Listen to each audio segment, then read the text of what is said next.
How to get Spotify Premium. Hey everyone, welcome back. In this video I will show you how can you get Spotify Premium. So let's get started. First, as you have to open your browser, like you can't activate the Spotify Premium from the app. Simply open any browser.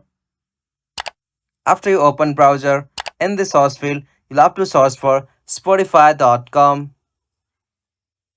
After you open the official site of Spotify, make sure that you are logged in with your account, or you can usually create a new account. After you are in the Spotify with your account, tap on the premium icon at the bottom right. From the premium section, tap on get started, or you can as usual view all the plans.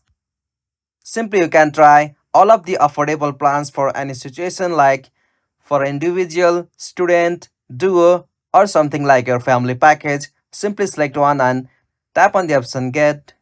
After you tap on that, you'll have to just choose the payment method like PayPal account or your credit or debit card. Simply select one and tap on continue, and from there you'll have to provide your card number, expiry date, your security code, and you can as usual save the card for future orders.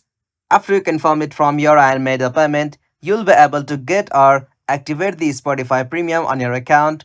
If this helped you, please don't forget to give a like and subscribe for more videos like this. Thanks for watching.